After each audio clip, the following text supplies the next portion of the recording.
Hey guys, what's up? Welcome to the Nightmare Podcast. It's Friday, July 22nd, almost 10 after 10. SmackDown just went off the air, and I mean, someday, huh? So, if you recall, if you listened to the last episode earlier in the week when I did the early SummerSlam predictions, I was going to drop two episodes, one talking about Vince McMahon because there was a slight update in the story from early in the month that I never got to. That I was going to talk to them, going into back to maybe TV 14. That was supposed to drop today, actually. I was supposed to do the Vince McMahon episode, I think, on Wednesday, but I had a big meeting I had to prepare for, so, I didn't get to it. But actually, it looks like it's a good thing. And the funny thing about it was, what I was going to say in that video wasn't necessarily, I mean, as we all know, we got the news around 4:30 that Vince retired. I wasn't going to say in the video. I was going to say, because I was saying before, for those who are dying for Vince to go away, temper your expectations. And what I was going to say in the video on Wednesday was, after reading that second article, I don't think Vince is gone yet, but I think now he has to start to worry and he might start feeling the pressure. So, to some degree, it appears that's what happened. Because we all know Vince was going to fight this thing until the end. And he knew it was in those NDAs, and so that we. So, for those who don't know, which I'm sure by now everybody's up to date, because I'm sure once this popped up on people's phones, because listen, I have Yahoo Finance on my phone. The alert popped up. I have the New York Post. It popped up, Devin. So I know in some forum, millions of people got this thing that Vince was stepping down. And it is a bit shocking because while I thought maybe in the end, if it really got bad and the outside forces, meaning the corporate partners, were pushing for him to leave, because we haven't seen anybody outside WWE headquarters, protesting for him to step down. I still believe that it was the external forces of your corporate partner saying, "Listen, this guy may have to go." And what I think is what happened. Well, like I said, we backtrack. What happened in that second article was it came out that he paid $12 million dollars over the last 16 years to four different women.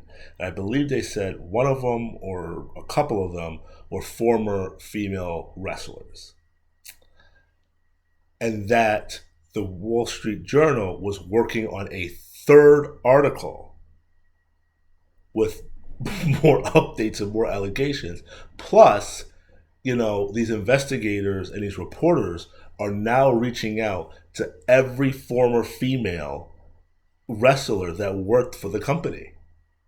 And I think, and that article dropped, I think a day or two, it'd be 3 days after 4th of July. So what I think is what happened, and they're saying that Vince made this decision about 10 days ago. Well, 10 days ago would have been the 12th, which is not too long after that second article came out. So what I'm thinking in my own mind, what possibly happened was the article came out, Vince's lawyer called him and said, "Hey, I'm not too worried about the NDA stuff. That's covered." And remember I was saying before, Vince is a smart guy, I would have to say him and his lawyer locked this down.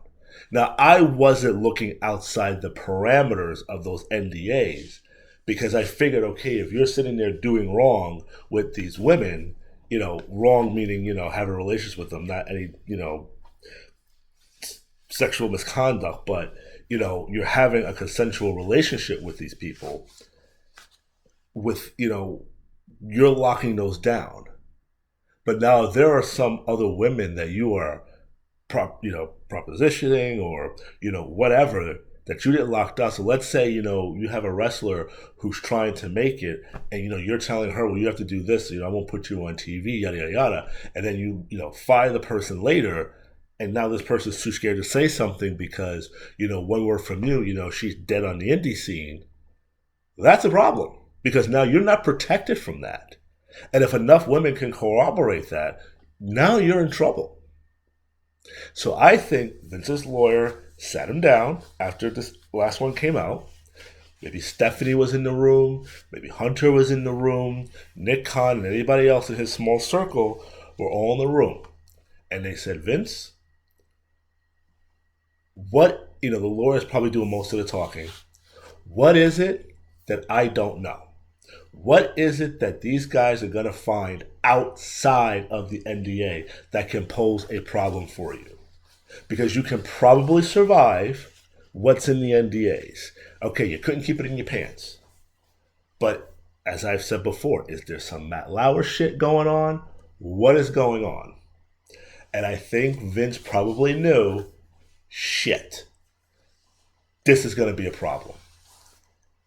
And if it gets out, and if, the right crowd finds out, because again, this wasn't plastered all over the news. I mean, I haven't watched the news at all today. I mean, like I said, it's almost 10:15. I'm going to run out later after this. So I don't even know if my local news or wherever you got your local news has even did a little bit of blurb on it. I don't even know because everything's been about Steve Bannon and the January 6th and, some of the negotiations with Ukraine and Russia with the grain and all that. So, some of this stuff is getting lost in the shuffle, not to mention the whole heat wave and the climate change stuff. So, and this is why also, if you read why they chose to do it on a Friday, one, not to affect the stock. The stock doesn't necessarily mean something's going to happen on Monday. But again, in the media world, it probably is going to get overlooked because of everything that's going on. So in that tactic, that was probably pretty smart. But he probably knew, okay, this is probably going to be a problem. So there was some confusion too with the earlier releases of the article about his announcement of retiring, because if you read it, in one hand it says, he's stepping down as chairman and CEO. And then on the other hand, it's like, we've got to entertain you, those in place will continue to do this and all that kind of stuff. But, he will remain, he's the still majority stakeholder. He'll be there to help along as he can. So it kind of made it seem like he was still going to be in the background. And depending on what article you read, some said this is a retirement that he's stepping away from everything completely. And other parts was, no, he's still going to be involved creatively. But it seems like he's out completely. As you saw Stephanie open the show. And I mean, you had to. It's the elephant in the room. That was something you had to acknowledge. But since that second article came out in the Wall Street Journal, and the fact that they were saying that they were going to have enough to do a third one, there was something that Vince was nervous about. They managed to get to something that he probably didn't have covered in an NDA. Because I'm trying to think back when Fox News, when Roger Ailes and Bill O'Reilly got in trouble because Fox News was paying the settlements for the women that Bill O'Reilly was, I'll still say allegedly, harassing. Okay? They were paying the settlements.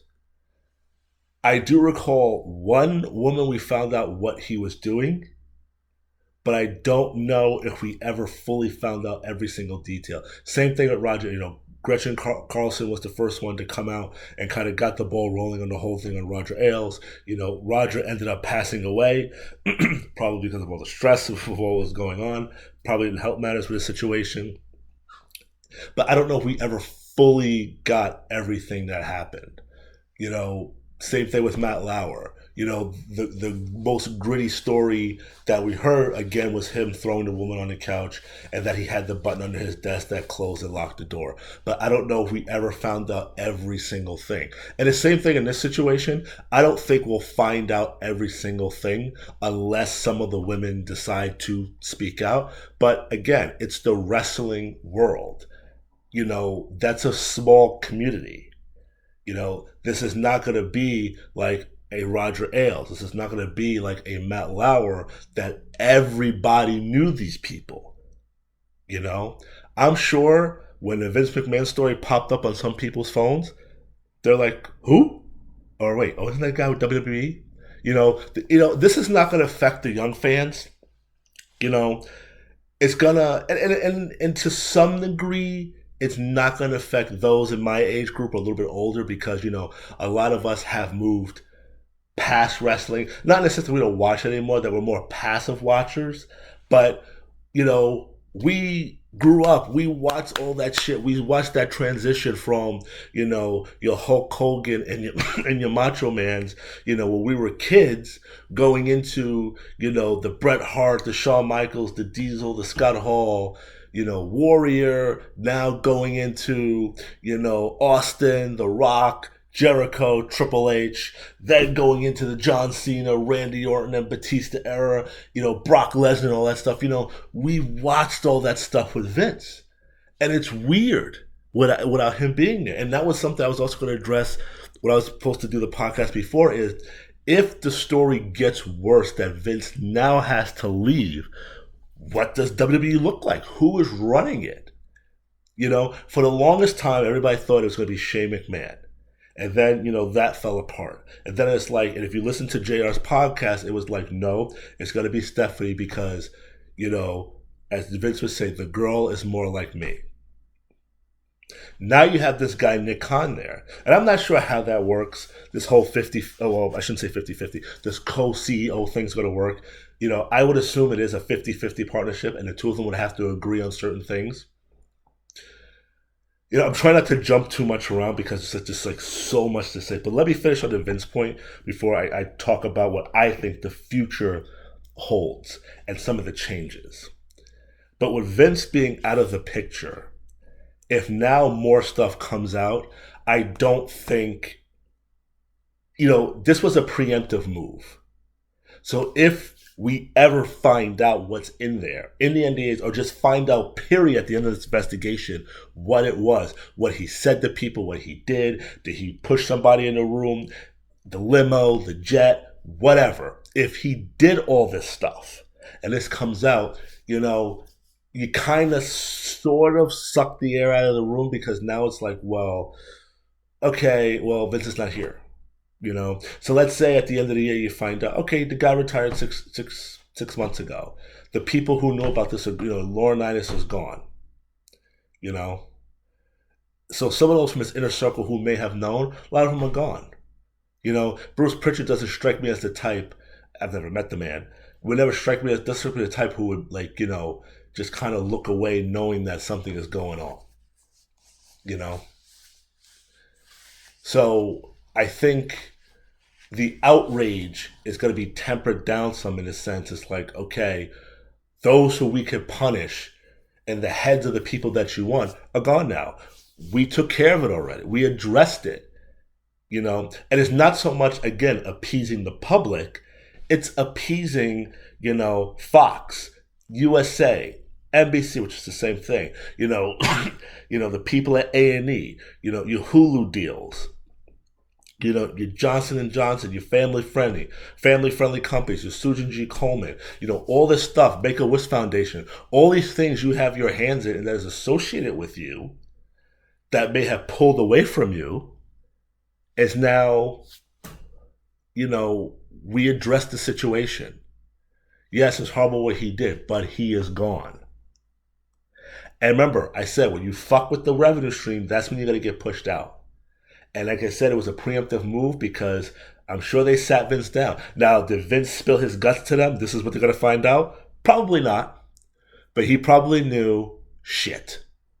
I tried to be defiant, but clearly this is not going to go away.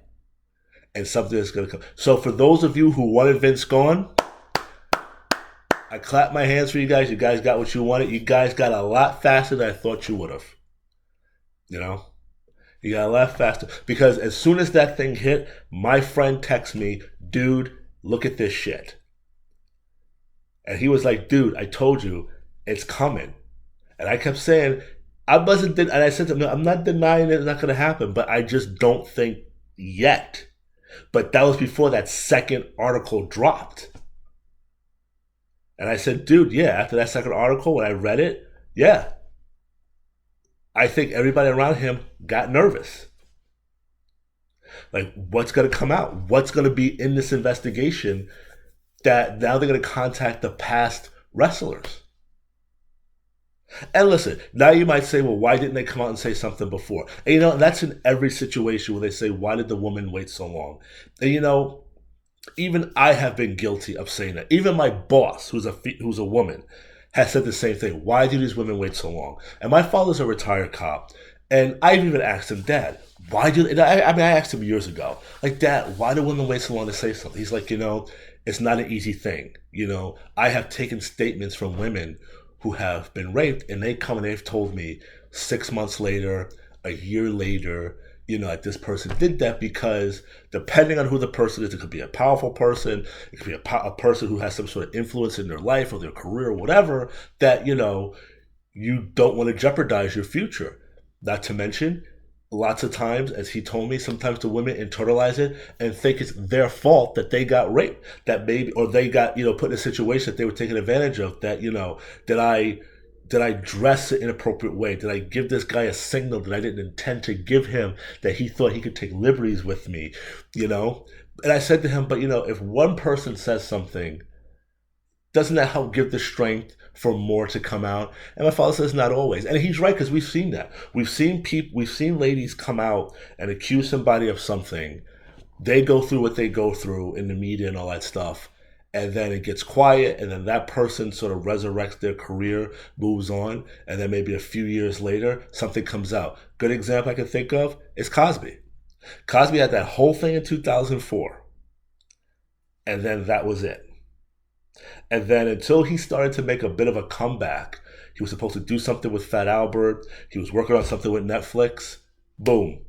That's when the floodgates opened, and that was it. And I can give you another example that I don't think I shared on this, and I may have. I may have done it in the last part, but if I did, I apologize for repeating the story. But, there was a guy in MLB who, the New York Mets were owned by the Wilpons. This guy, Steve Cohen, he bought the team, and he was looking for a general manager. And he tapped this guy who was in the Cubs organization. And he was doing something else at the time, but he did work in the Cubs organization. And a reporter from ESPN had a story from a woman who claimed that this guy sexually assaulted her and harassed her. And at the time, she did not want to release the story. And now when this person now was coming up for this, pretty prestigious and powerful job in the Mets organization, he went back to her and said, hey, this guy is coming up for this. Do you want to tell your story now? And she said yes. The story came out. Again, it wasn't a blockbuster story, meaning it didn't dominate the news, the headlines. But it was enough that this guy got derailed and didn't get the job. And sometimes people wait for that opportunity that, you know what? You took this from me. I'm going to wait. And sometimes it may backfire, but I'm going to wait until that right opportunity where I can take something from you. And she took that job from him, rightfully so. So it definitely is an end of an era, I guess is the way to say. I mean, again, for those in my age group, that's pretty much, Vince is kind of the last holdout. Second to last was Taker.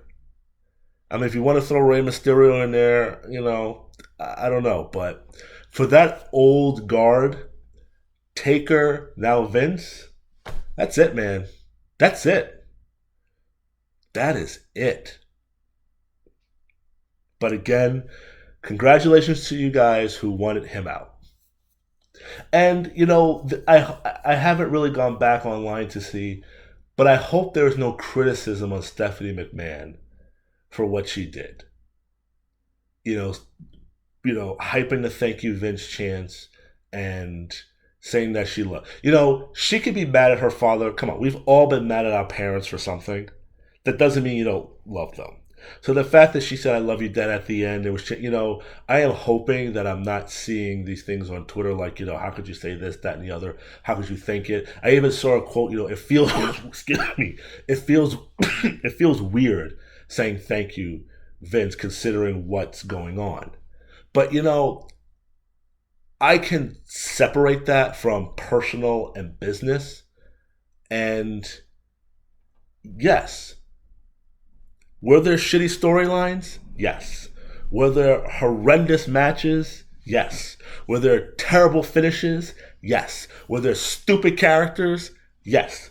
Did he ruin some characters? Yes. Did he underutilize some people? Yes. But out of all of that, you cannot say you were not entertained, and you cannot say you do not have some great memory. There are some promos that I remember by heart that were 10, 15 freaking years ago that I can remember word for word because it was that damn good. There are times where I am just doing something at random and a memory pops up and I have to go to YouTube and try to find it and watch it. Some things I watch, I still get chills. The biggest thing to me is, Stone Cold, because as much as I love The Undertaker, as much as there's some other great wrestlers, nobody, not even Brock freaking Lesnar, gets that pop that Stone Cold gets when he walks through. Maybe The Rock matches him. But sometimes when I'm watching that, I got my headphones in, I still get chills. And this is stuff that happened 20 years ago. I know it's going to happen, but I still get the chills. So I will say, thank you, Vince, for the memories. It sucks what you fucking did, or what you're being accused of doing, but you frustrated the hell out of me over the years, just like all the other fans you have frustrated the hell, shoving John Cena down our throats, shoving Roman Reigns down our throats, ignoring CM Punk, ignoring Daniel Bryan. But you gave us some good memories. You gave me some good memories. So, thanks for that. Now, what happens post Vince? Because remember, he's not supposed to be involved creatively, but that still doesn't mean he's not going to have his input. They can always go back and ask him questions or whatever. But now, post this, what happens with Theory? Do they stay the course? What happens with Brock and Roman? Now, earlier reports was that Brock walked out. Now, if you watched the SmackDown, you saw Brock is back. Because if you were reading online, they were inquiring, maybe some inquiries were going to be made to Goldberg to come back. And that's the other thing. Besides Goldberg and Brock Lesnar, because we always said Vince would like to go back to the part-time people. That well is pretty much dry. All you have is Brock and Goldberg. Could you pull The Undertaker back? Yeah, but Taker's going to need a lot of time to get ready. You got John Cena, and I guess you got The Rock, but the Rock is not like Brock. Brock can kind of come back like that. Rock can't do that, and neither can John Cena. You need somebody who could say, you call me on Friday, I'll be there Sunday. That's not The Rock, and that's not John Cena. That's only Goldberg and Brock Lesnar. And if the two of them say no, you're fucking screwed. So this, in a way, sort of forces you now to really start making the new stars. Because how many talents did we watch? This is going back to Vince frustrating us. You had Chris Masters, you had Carlito, you had Johnny Nitro, you had Mercury. Even though they were small guys, Paul London and all of them, there were some things you could do. Not every single person is going to be your tippy-top guy, your championship guy, but there are some guys who will make some hell of an Intercontinental Champion, tag team. There is some stuff that you could do with some of these guys rather than just sweeping them under the rug. Cesaro being one of the biggest ones. There was a time you had this crop of guys, man, you could have did something with. But now that Vince is gone, Do you stay the course with Theory? Because that was Vince's pet project. And now, you always had a formula that you knew. I think now, guys, going forward, it's going to be hard to predict what they do. Now, they might stay the course a little bit because, some things were put in place. But, maybe after this, was it Clash at the Castle? Whatever they were thinking Survivor Series, you have more than enough time to change that. SummerSlam, obviously, that's going to stay in place. I mean, the endings and matches, the winners can always change. But what I mean is that, let's say, I'm just saying, let's say they were planning for Goldberg. They were planning for Roman and Drew McIntyre. Now that could always change to, Roman and, Theory.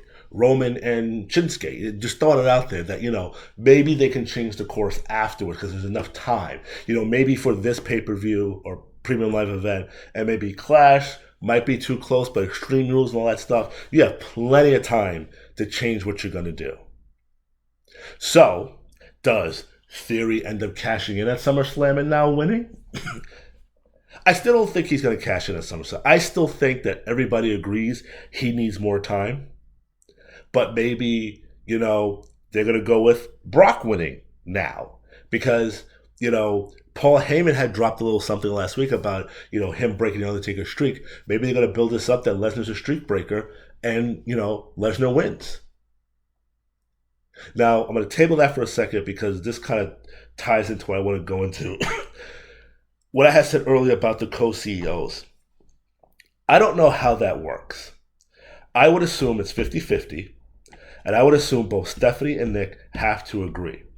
Now, I'm not quite sure why they pulled Nick in, because if you had Stephanie working as the interim CEO, why the hell did you have this guy now doing that? And now the problem with that is that, like I said earlier, Nick Khan was the guy that chopped everybody. That's why Braun is gone, Bray, and all the people that I named. That's why they're gone. So let's say this is Brock's final match, okay? And let's say Brock, loses. I don't know how long his deal is, but let's say Brock loses, okay? Somebody gets hurt, something goes down. The backup plan was always to go to Lesnar. As you saw, Cody got hurt. Lesnar was the backup plan. Let's say Seth gets hurt, and now you need a backup plan. You call Lesnar. Lesnar commands a hefty price. Nick Khan doesn't want to pay that. Stephanie wants to. How do you work that out? Does Stephanie now come down to the number that Nick Khan is willing to do? Great. But is Brock going to agree to that? Because trust me, Brock doesn't work because he has to. Brock works because he wants to. Same thing with The Rock. Keep going to this impression that that's the big money match, WrestleMania, Rock and Roman. Vince would give Rock whatever he wants. Maybe Khan is like, no, we can still have something successful without The Rock. So there's a dynamic there that could cause a problem. This whole thing in AEW with MJF, the guys who are thinking about jumping ship now, they may say, maybe we can because the old guy is gone now. Maybe some things will change, we can go. You know what? I couldn't get the money that I thought I was going to be able to get. And who does that hurt? MJF. Because all he's talking about is that he wants to get paid. That's my dog walking around if you hear her nail scraping. She's a little 6-month-old husky, and she's just trying to find a spot to get comfortable. So that's the pity patter that you hear right now. Oh, she's going to her crate to lay down. And she just plopped in her bed. Nick Khan may say, yeah, we're not going to pay you that kind of money. Stephanie says yes, Nick Khan says no. Or maybe Nick Khan says yes, but Stephanie says no. How is that dynamic going to work? And it wouldn't surprise me that at some point that's going to become a problem. Someone has to be sole CEO. Because Stephanie wanted to take a break, I can see it being her leaving after a while. Then again, she may not. But if eventually they went down to one CEO, I would see it being Nick Khan. And I think that's going to make everybody's life miserable because he is being very tight with those purse strings. Now, that's the money aspect. The creative side, I am quite sure there is some relief in the locker room that the people that Vince didn't see anything in that the writers may have been pushing for. I'm telling you guys, this opens up a whole new thing for creative. I mean, a big change. It really does. Like, there was a point during the 6-man tag, it was Madcap and Austin Theory. That's the future. That's the stuff you want to see. You don't want to constantly see, Roman and Seth, even though I think there's still some more stuff to that story. But you don't want to see, Rey Mysterio and Roman anymore. Rey has had his moments. I think they missed the boat with Shinsuke. Can he recover? Maybe. I think there's still time for Finn Balor. So you could have some Finn Balor Madcap matches, some Finn Balor Riddle matches, some Finn Balor Theory. Well, you did have the Finn Balor Theory matches. I think you could still work Drew in there. You could still work, believe it or not, I think you could still work Sheamus in there to some degree to freshen some things up. I think now you can really mesh old and new and give these new guys like Chad Gable may finally get a chance. Again, that stupid storyline calling him Shorty G. There was talk about splitting the Street Profits. Maybe they won't now, because it looks like, even though it hasn't been officially announced, my guess would be Bruce Pritchard, because for a bit he was taking over head of talent relations. Triple H is back doing that now. So my guess would be Triple H might still have a hand in creative, but my guess would be is that Bruce Pritchard is heading up creative, even though they didn't fully say that. Could Paul Heyman be tapped to come back and start, being put in charge of the writing again? Who knows? I mean, it is really wide open. And it's also exciting at the same time because you're getting something. Yes, you've had the fresh matches, but I think you're getting a fresh point of view, that's the word, a fresh ideology. Do I think if Bruce Pritchard is head of it, do I think they're going to keep some things of Vince? Yes. But I think they'll be more open to trying new things and maybe not be so quick to pull the trigger. Here's an example, that Veer Mahan guy. How long have, they've been showing the Vince he was going to debut. He finally debuted. He was a monster guy. Now all of a sudden, it looks like you're about to make him some ridiculous comedy act. After only a couple of weeks, you're about to make him some comedy act now. So maybe things like that would change. Maybe that stupid gimmick they gave Mansoor and Mace, that male maximum body whatever, I mean, that shit is stupid. Maybe that'll get dropped at some point, hopefully sooner rather than later, and try something new. Now, the other thing I was going to get into that I'm going to mesh into this is about them going back to TV 14.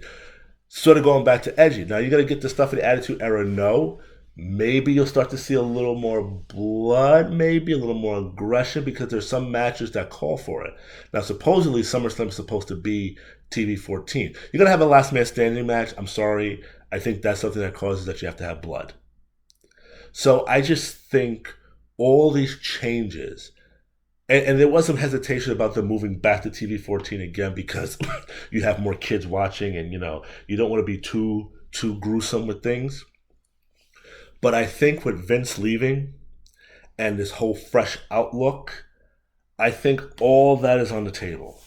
To be somewhat edgy with your storylines, to push the envelope, not to the extreme, but just a little bit more, and just have that fresh ideology on things. And let the writers, because we've seen the past writers who said they had this idea that they wanted to do, but Vince always squashed it. But now you might have this opportunity now with a different head at the table, no pun intended, you might be able to get something different. So while the matches at SummerSlam won't change, it's possible the outcomes might change, So I think you can do maybe some subtle changes, not drastic. So as far as the rest of the pay-per-views going on October on, that's up for grabs. Hell, even WrestleMania, That's probably up for grabs to be changed. Whatever you thought who the winner of the Royal Rumble was going to be, that's probably going to change now. To a degree, I still have my different scenarios, my my backup plans if The Rock is not going to be there, and I'll do that post SummerSlam. I'll talk about what you can do with that, but it's definitely an exciting future. I'm quite sure the guys in the back and the girls in the back are very excited. Dana Brooke. I mean, they said Vince sees nothing in her. Maybe she'll get more of an opportunity to do something. Chad Gable. Maybe he'll get more of an opportunity. To do something. These guys who aren't really used. I mean, Jinder Mahal has kind of been made a joke of since they kind of gave him a serious run, and I was happy when he won the WWE Championship. Was that in 2015? But his matches just sucked. They were too slow. I think he tried to go for that old school vibe, but it just sucked. But it's something. It definitely is something. But listen, tell me what you guys think. You're happy? You're sad? You think he deserved to leave? You think things are going to get better and worse? Now, listen, I know AEW and WWE are not necessarily competing head to head, but, and this is a good thing because this could put a little bit more pressure on AEW that, hey, you know what? Now WWE might be able to start doing things like we do. And AEW, to me, has gotten a little stale because, I feel like we do the same matches over and over and over again. And I feel like they do overkill with the blood. I don't think you need blood in every single match. And it seems like John Moxley, as much as I like him, it's like almost every match he's in, he has to bleed. And I don't think he has to, So it is an interesting time. And it is just shocking in what's going on. I don't know, my dog puppy sees something, her hair standing up in the back of her neck, and she seems pretty angry about something. But I'm about to wrap this up anyway. Definitely give me your thoughts of what you think. If I have something more to say, I'll pop back on. But it is definitely a surprising day. I did not think that this day was going to come this soon. And it is so fucking weird that we're going to be watching WWE without Vince's influence, at least for now. At least for now, we're not going to have Vince's influence. And what happens? And whose influence are we going to get now? Is it going to be Stephanie? Is it going to be Nick Khan? Is it going to be a mix? Is it going to be Bruce Pritchard? Is it going to be Triple H? Are you going to pull... does Michael Hayes get frustrated and leave? Does just pull back Paul Heyman in? Like, what is going to happen? And I think everybody should be excited for it.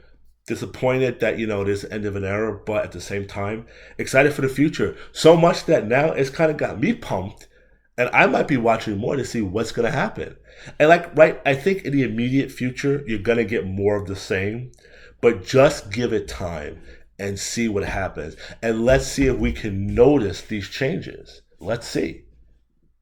Like I said, if Bruce is heading up the writing and you still have Michael Hayes back there, you can't get mad at them if the formula, because that's all they've known for so long.